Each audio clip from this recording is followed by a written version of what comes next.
Good morning, Philippines! Mga kabarangay, mga kababayan, mga kapatid. Ngayon po ay araw ng Sabado, July 20, 2024. Marami pong dapat pag-usapan, mga kabarangay, mga kababayan, mga kapatid. Sana po dito yung darating na suna ng ating Pangulo. Yan po ay gaganapin sa Lunes, July 22. Ang tanong po mga kabarangay, mga kababayan, mga kapatid, para saan po ba itong SONA na ito? Ito po ay itinatadhana ng ating saligang batas kung saan tuwing ika-4 na Lunes ng July, dapat po mag-report ang ating Pangulo. Ito po yung tinatawag na State of the Nation Address, kung saan dapat i-report ng Pangulo kung ano yung kanyang naging achievements sa nakaraang taon. Saan ba, ano na ba ang kanyang narating tungkol sa kanyang mga ipinangako sa sambayanan noong nakaraang taon. Yan po ang unang agenda. Pangalawa po, ano naman ang kanyang plano para sa darating na taon? Bakit po naroon ang mga membro ng Kongreso, both the congressmen and the senators, sa araw po ng SONA? They are being required by the Constitution for them to listen kung ano po ang mga plano ng Pangulo, nang sa ganun po masuportahan ng Kongreso in terms of legislative agenda kung ano ang plano ng Pangulo. Sapagkat sa ilalim po ng saligang batas, the President is only going to implement the laws.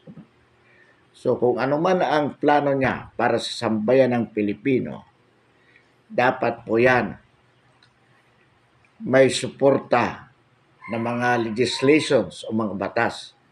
Kung kaya ito yan po ang magiging policy direction ng Congress. Kung ano yung mga plano ng Pangulo na kanyang inilatag sa SONA, yan po dapat ang maging policy agenda ng legislative branch in terms of passing laws to support the President materializing his plan for the incoming years. At doon naman sa una, how did the President go so far with respect to the implementation of the previous laws which Congress made in accordance with the SONA stated last year, o yung plano ng Pangulo noong nakaraan. Yan po ang purpose ng SONA. Ngayon, itong SONA po na ito, dapat ganun din po ang maging basihan ng ating Pangulo sa kanyang sasabihin. Pero marami pong komento mula sa bahagi ng mga mamamayan.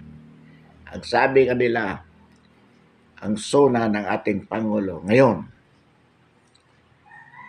compared doon sa dalawang SONA nakaraan, sapagkat ito po ang magiging pangatlong SONA ng Pangulo. Ngayon daw, it's not worth listening. Bakit po? wala namang mai-report ang ating Pangulo na substansyal. Sabi nila, o sabi natin, bakit? Sapagkat alam na alam po natin na wala namang siyang nagawa para sa sambayanan noong nakalipas na, mula nung nakalipas na taon hanggang ngayon. At kung pagbabasihan po natin ang 2 taon ng kanyang panunungkulan, ay sigurado pong wala rin siyang magagawa. Bakit po? Sapagkat lalong lumalala ang kanyang pamamahala. So in other words, ang paniniwala po ng karamihan ng mga Pilipino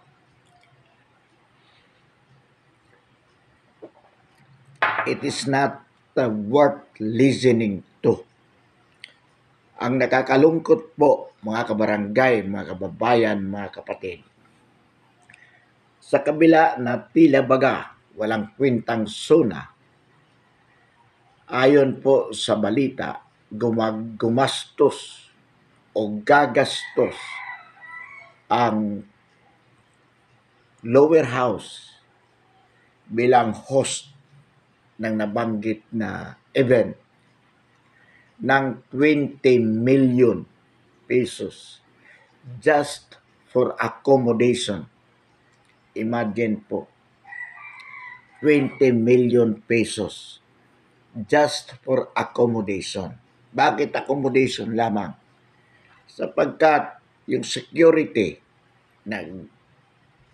malaki rin ang gastos sapagkat libong mga pulis ang i-assign sa araw ng SONA at kahit bago pa mag-SONA bilang preparasyon. Gumagastos na po ang sambayanan in terms of salaries, mga allowances ng mga pulis na yan. Million din po. Sapagkat kung 2,000 yan, ang City Hall ng Quezon City magtatalaga din ng kanilang sariling mga peacekeepers bukod sa PNP. So, pinasweldo din po ng sambayanan niya. Mas malaki. Pero, di bali po yun kasi talagang pagkatapos niyan, i-assign ulit sila balik sa kanilang mga dating functions. Pero itong 20 million accommodation expenses sa bahagi ng lower house for one-day event, that is so much sa kabila ng matinding kahirapan ng sambayan ng Pilipino. So, yan po ay pagpapakita kung gaano ka expensive ang ating gobyerno under the present administration sa mga bagay na walang kakwenta-kwenta. Yan po ang SONA.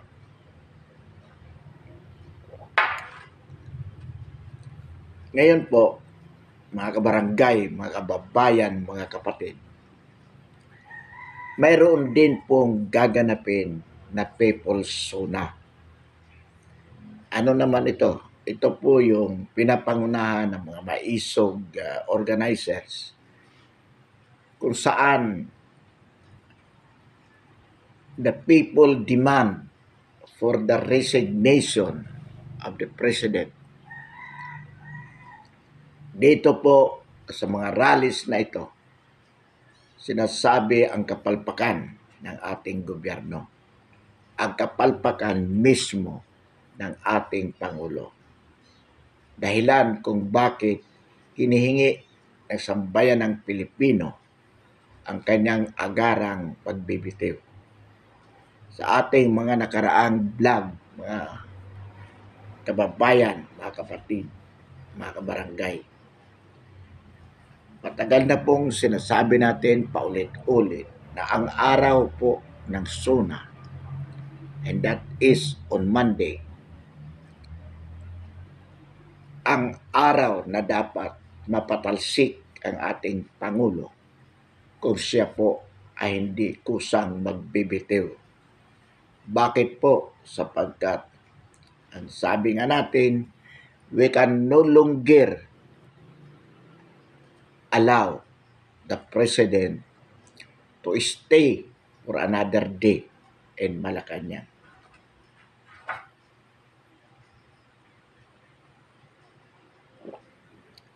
Ang araw po ng SONA should be the day to launch the people power, the EDSA 3.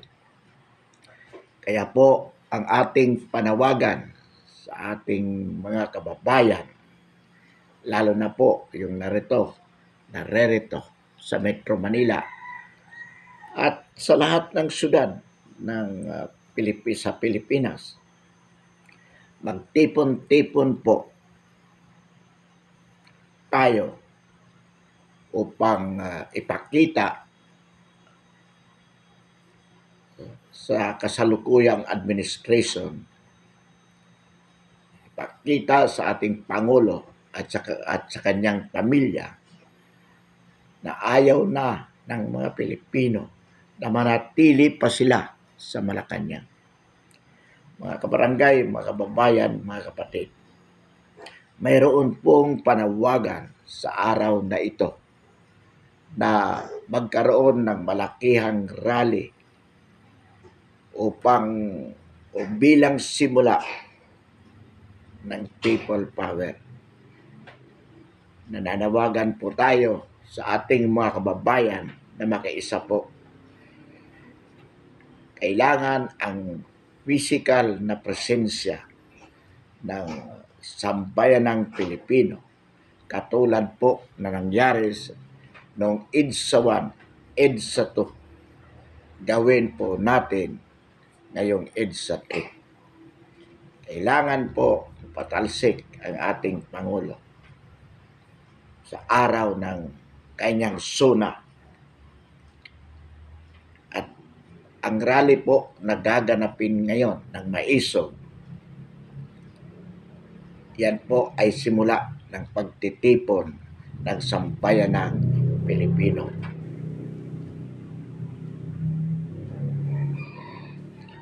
Naniniwala po tayo, mga kabarangay, mga kababayan, mga kapatid, na kapag mayroon pong nagsimula katulad ng binabalak na pagsisimula ngayon ng rally sa EDSA, yan po ay magiging tuloy-tuloy na po sapagkat mayroon pong pangangailangan upang gawin ito. The President is so inefficient to go on functioning as a President. Hindi po niya kaya na pamunuan ang bansang ito. Marahil sapagkat siya ay bangag. Pangalawa po, the President is under desire. Marami pong mga kababayan natin at kahit sa ating obserbasyon, hindi po pag-isip ng tama ang Pangulo. Sunod-sunuran lamang sa kanyang asawa, kay First Lady Lisa Aranita Marcos. Ang problema po, mga kabarangay, mga kababayan, mga kapatid, itong alin na ito ay wala talagang nasa utak kung hindi mangurakot, gaguhin ang sambayan ng Pilipino. Magsindikato sa lahat ng ahensya ng gobyerno. Bangag din po ito sapagkat kung hindi po ito bangag, mga kababayan, mga kabarangay, mga kapatid, napaka-importanteng event sa Malacanang. Nakatuon hindi lamang ang mga Pinoy, bagkus pati ang mga foreign dignitaries. Akalain mong kinuha ang alak, ang kupitan ng alak ni Chis Escudero, Pangulo ng Senado, at ininom. Hindi po yan gagawin, mga kabarangay, mga kababayan, mga kapatid, ng isang matinong First Lady. Hindi po yan gagawin. Magagawa lamang yan sa ganong pagkakataon ng isang bangag na unang ginang ng bansa na iginagalang dapat ng sambayanang Pilipino.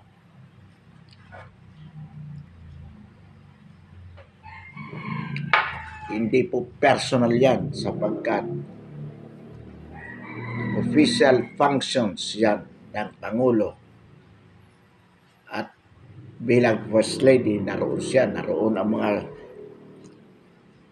dignitaries ng ating bansa at ng mga galing sa ibang bansa, mga kanilang kinatawan, in the persons of ambassadors. Pero nagawa po yan ng First Lady. Nagpapakita lamang po kung gaano din kabangag ang First Lady. Another thing po dyan, mga kabarangay, mga kababayan, mga kapatid, hindi po natin malilimutan. Nagdaos po ng birthday ang General Manager ng PCSO sa katauhan ni Mel Robles. Base po sa mga insiders may pinadala kay Maharlika ng kanyang mga puting ahas sa Malacanang. Napanood po natin ang isang video kung saan sinasabi ni Lisa Araneta Marcos sa birthday celebrant na si Mel Robles na naroroon sila. Mel, narito tayo para bumangon upang maging milyonaryo. Ang sabi, biro lang, pero hindi po magandang biro kung totoo mang biro. Pero sa tingin po natin, totoo ang sinasabi ni Lisa na talagang sila ay sadyang mangungurakot lamang sa ating bansa. Bakit po? Sa panahon ni Mel Robles bilang General Manager ng PCSO, sa loob ng isang buwan, isang tao tumama ng 20 beses as lotto winner. Saan po kayo nakakita ng kalokohan na ganyan? That is statistically improbable. 20 beses kang mananalo ng loto sa isang buwan.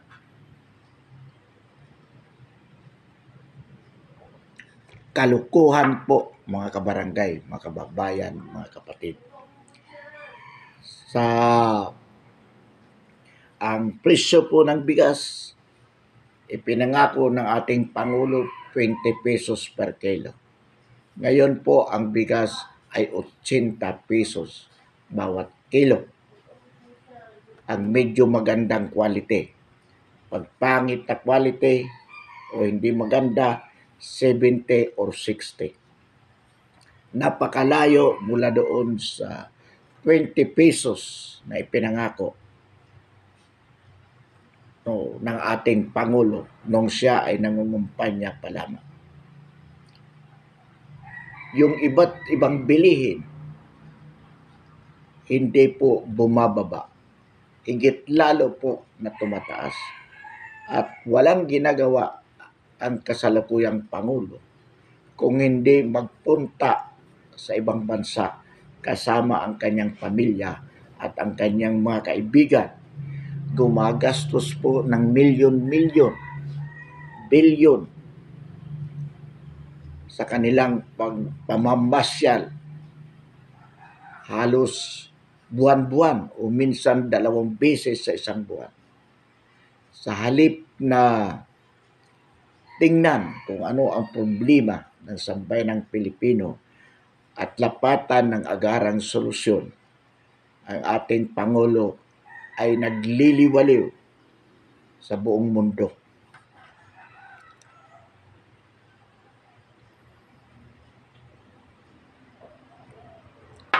At ito pa nga, itong issue sa West Philippine Sea. Maliwanag po na ang ating Pangulo, ipinaubaya niya ang kapalaran natin sa Amerika. Kung kaya ang digmaan ay napipinto sapagkat interes ng magkabilang panig, China at Amerika, ang magkaroon sila ng digmaan. Hindi maiwasan ang kanilang digmaan dahil sa kanilang interes. Ang Pilipinas sa pamumuno ni Bongbong Marcos totally surrendered to the US the fate of the Filipino people. So in other words, the President and the person of Bongbong Marcos submitted totally to the US the fate of the Filipino people in terms of offering the Philippines as a US basis in Asia. Kasama po ng Taiwan. Ang Taiwan po talaga namang probinsya dati ng China. Dahilan kung bakit gustong kunin ng China. Ngunit mayroon ding katwiran ang Taiwan na nais nilang manatili sa kanilang sistema ng pamumuhay na hiwalay sa mainland China. Kung kaya totally ang Taiwan is submissive to the US in return of defense that the US may offer them against China. Well, that is but natural for the Taiwanese to do that. But the Philippines as an independent country is very much different. We can choose our fate by our own with self-decision by a president who is full of wisdom, which is absent in the person of Marcos Jr. Yan po ang dahilan kung bakit dapat din agarang mapatalsik si Bongbong Marcos sa Malacanang.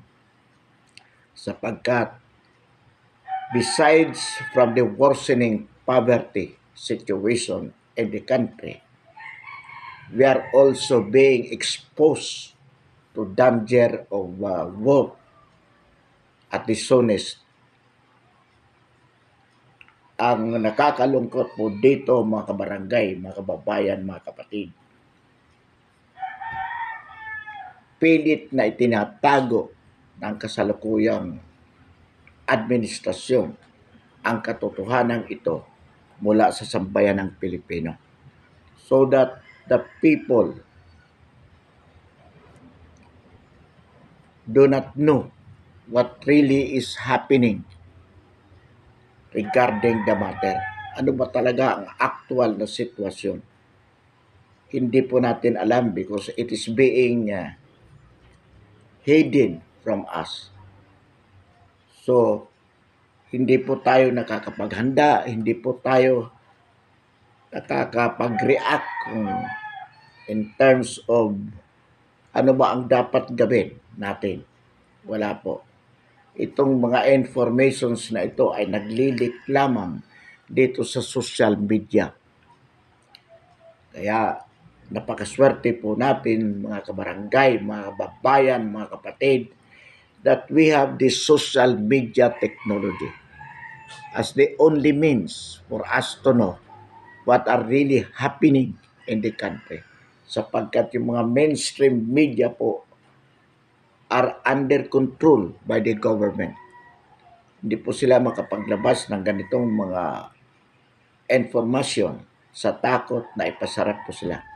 Katulad na nangyari sa SMNI. The only TV stations which is critical to the administration na naglalabas kung ano talaga ang totoo, pinasara po yan. Pinipilit po na ipinasara ng Kongreso under the guise of violating their existing franchise.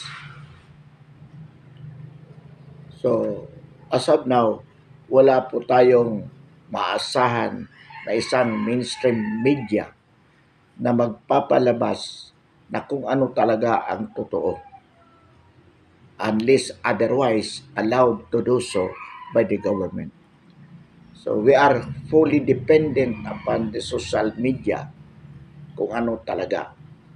Pero ang social media, even the social media nowadays is also adulterated. Bakit po? Sapagkat ang kasalukuyang gobyerno ay gumagastos ng malaki, nagbabayad ng mga trolls upang maglabas din po ng mga disinformations, mga impormasyon na kung saan, kung ano ang totoo ay kanilang binabalaktot sa pamamagitan ng mga kasinungalingan na nais ipalabas ng administrasyon. Kaya maging sa social media man, ang ating sambayan ng Pilipino ay nalilito rin sa dami ng mga informasyon na magkasalungat dahil po ang administrasyon ay nagbabayad ng maraming tolls, malaking halaga upang pasinungalingan ang sinasabi ng mga vloggers na nagpaparating ng katotohanan sa sambayan ng Pilipino. Balikan po natin mga kabarangay, mga kababayan, mga kapatid, ang SONA sa Lunes. Matagal na po nating pinapanawagan ito na dapat ang SONA ay ang araw ng pagpapatalsik mismo sa ating Pangulo. Dapat ang SONA na nagaganapin sa Lunes ay ma-convert into EDSA 3 na siyang magpapatalsik sa ating Pangulo. At sisimulan po yan sa araw na ito sa pamamagitan ng isang malaking rally.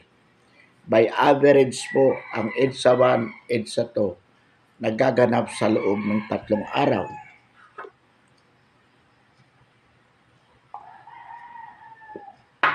So kung sisimulan ng sambayan ng Pilipino ang pagtitipon ngayong araw na ito, Sabado, July 20, 21, 22, sa Lunes would be the third day of people gathering at EDSA. Kung magkakaroon po ng milyong tao sa araw ng Lunes sa EDSA, that definitely is already a people power EDSA 3. Naniniwala po tayo mga kabarangay, mga kababayan, mga kapatid, sasamahan po tayo ng military at ng pulis. Ultimately, yan po ang magpapatalsik kay BBM at kanyang pamilya mula sa Malacanang. Hindi po magiging mahirap gawin yan sapagkat meron na po tayong history at meron na ring nervyos, kaba sa katauhan ng kasalukuyang Pangulo. Pag nakita po niya na meron ng milyon na mga Pilipino sa EDSA, demanding for his ouster as president, kusa pong aalis yan. Tatakas na lamang yan. Kasama po yung mga kakampi nila o mga kasabwat nila sa Kongreso. So yan po ang ating inaasahan, mga kabarangay, mga kababayan, mga kapatid. Ito po ay isang panawagan sa bawat Pilipino na nagmamahal sa ating bayan. This is the time, the most proper time upang gawin po ito. Itong malakihang rally na gaganapin sa araw na ito. Ito po ang simula ng pagsasama-sama ng sambayanang Pilipino upang manatili sa EDSA hanggang Lunes. Nang sa gayon po, sa halip na magsuna ang ating Pangulo, tumakas na lamang siya kasama ang kanyang pamilya, umalis sa Malacanang para magkaroon po ng smooth transition, sapagkat kung aalis po siya, he would be deemed to have resigned from office as president, katulad po ng nangyari noong 2001 kay Pangulong Joseph Estrada. In the height of people's gathering at EDSA, tumakas po sa Malacanang si Irap by way of backdoor. Sa Pasig po, sumakay ng bangka, presidential yachts at tumakas po. Anong sabi ng Supreme Court sa ginawa ni Irap? Irap was deemed to have resigned from office as president. Kaya pinapanumpa bilang bagong Pangulo ang nooy Vice-Presidente sa katauhan ni JMA, Gloria Macapagal Arroyo.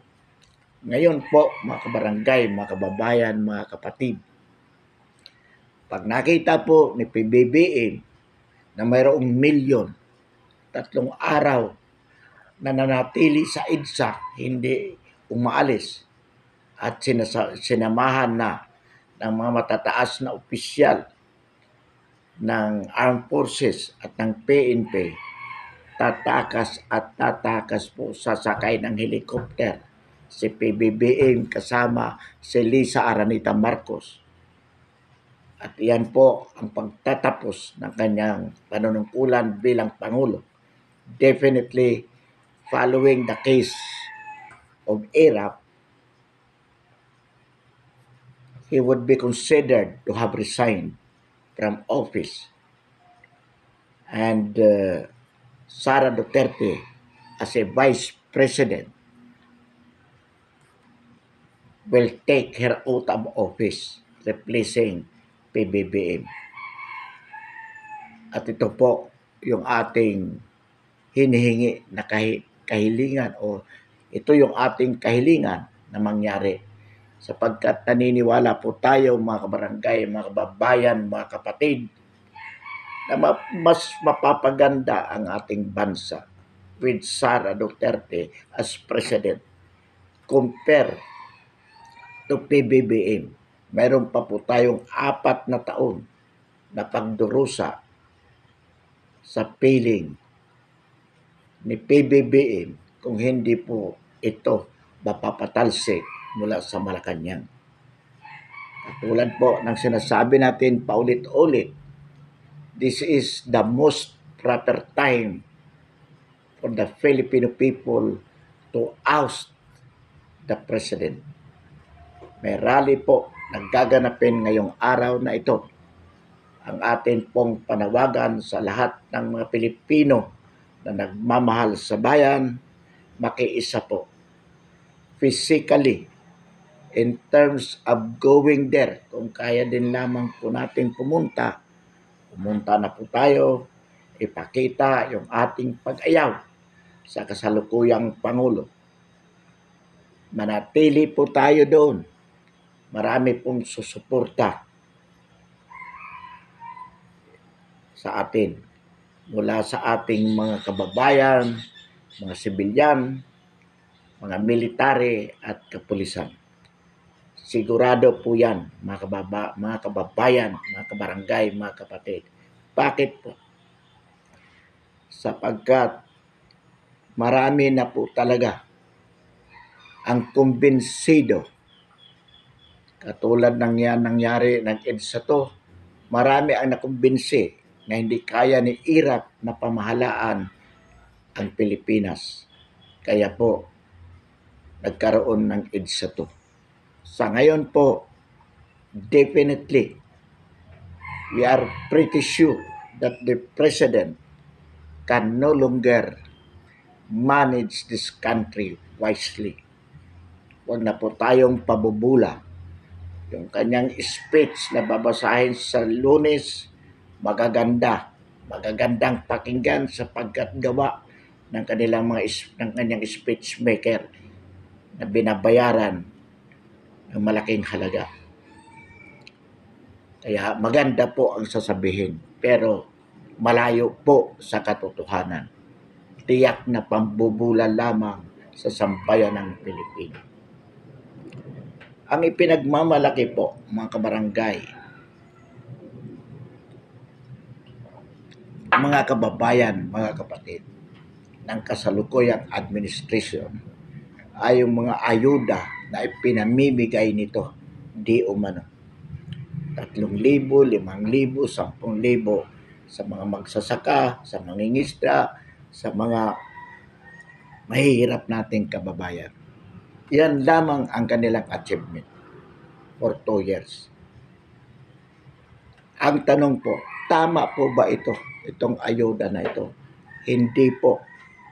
Ito ay ginagamit ng kasalukuyang gobyerno para lalo po silang makapanghurakot. Bakit po? Ayon sa mga balita, sa 2024 budget, mayroon pong 700 billion unprogrammed funds. Ibig sabihin, standby fund sa ating national budget nang walang tiyak na paggagamitan. It is or it can be used according to what the President wanted. So, dyan po nanggagaling yung mga sinasabing ayuda. Mamimigay po sila ng ayuda, sabihin na sa buong Pilipinas, sa loob ng 1 taon, na ibigay nila ang 10 billion in terms of 3,000, 5,000, 10,000 tulong sa mga individual na pinupuntahan ni PBBM. Pero saan napunta ang 90% of the 700 billion na nakalaan para sabihin pang-ayuda? So, ang ibig po sabihin yan, mga kabarangay, mga kababayan, mga kapatid, hindi talaga tulong ang layunin. Bagkus ginagamit lamang upang makapanghurakot ng malaking halaga sa kaban ng bayan. Una po yan. Pangalawa, sa pamamagitan po na nabanggit ng sistema, niloloko niya ang sambayan ng Pilipino na para bang wala tayong alam sa kalukuhan nila. Dadaanin ka sa pabigay-bigay na ganon para masabi na napakabait niya. Pero yun naman pala ay ginagawa lamang para makapanghurakot ng pera mismo natin. Bibigyan ka lang ng limos, nakapeperanggo. Pangatlo po dyan, mga kabarangay, mga kababayan, mga kapatid, wala pong developmental aspect yung ganong sistema. Sa halip na ang pera, 700 billion, ilagay sa tamang investment para makatulong substantially sa sambayan ng Pilipino, maiahon sa kahirapan ang mga mamamayan. Ang nangyayari po, ginagawa niyang pulubi sa pamamagitan ng kapiranggot na limos at kinukurakot yung malaking halaga ng pera ng mga mamamayan. At ang malala po dyan, this government is promoting the culture of bigamy. Ano po ibig sabihin? Nagdidibila po ang gobyernong ito ng isang lipunan na kung saan ang mga mamamayan ay nagiging pulubi, utak pulubi. Tinuturuan po ng values na maging dependent, pulubi, umasa na lamang. At ito po ay ginagawa sa mga ng isang pamahalaan. Ang layunin talaga ay pagsamantalahan ang sambayanan. So yan po ang napakasama. Isa sa napakasama na ginagawa ng kasalukuyang pamahalaan. Yung lukuhin ang sambayan ng Pilipino, gawing pulubi. Making it appears na talagang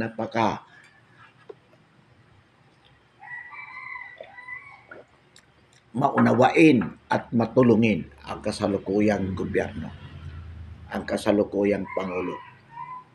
Yan po mga kabarangay, mga kababayan, mga kapatid, ay hayag-hayagan na panluluko sa sambayan ng Pilipino.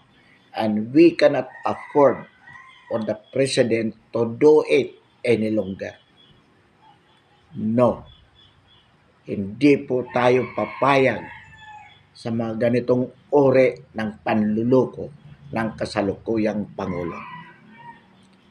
Now is the time to oust him. Magsama-sama po tayo, mga kababayan, mga kabarangay, mga kapatid.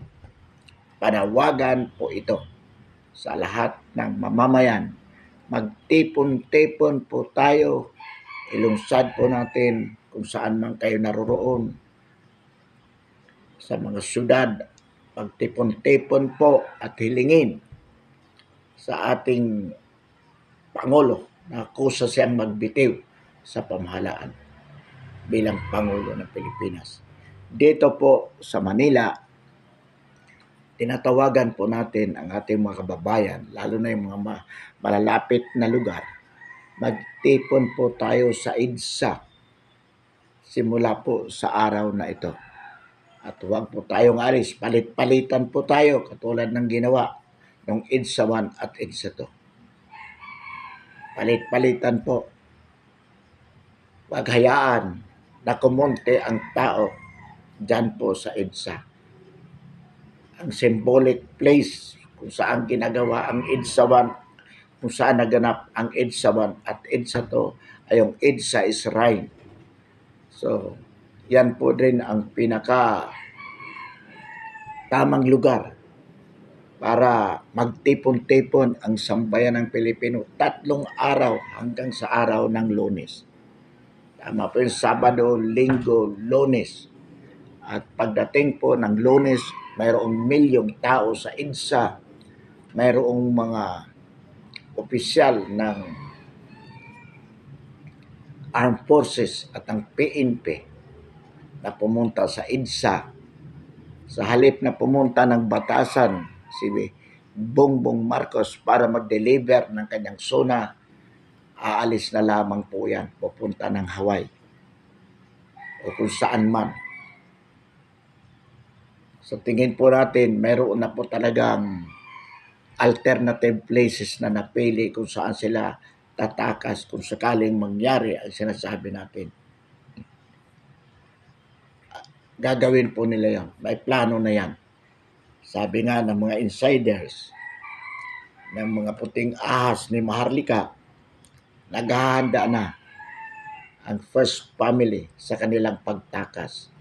Sapagkat alam po nila anytime pwede pong mangyari ang EDSA 3 katulad ng naganap noong EDSA 1 at EDSA 2. So mga kabarangay, mga kababayan, mga kapatid, paulit-ulit po na sinasabi natin, dumalo po tayo sa Maisog Rally na gaganapin ngayong araw na ito. Diyan po sa EDSA. At huwag po tayong aalis. Kailangan paramihin po natin. Dapat magkaroon po ng milyon na tao, mga Pilipino, na tunay na nagmamahal sa bayan at nais mapatalsik ang ating kasalukuyang Pangulo. Pansamantala po, mga barangay, mga kababayan, mga kapatid, wakasan natin ang ating talakayan ngayong umaga. Titingnan po natin, susubaybayan po natin ang magaganap sa EDSA mula sa araw na ito. So, muli, magandang umaga at maraming salamat sa lahat.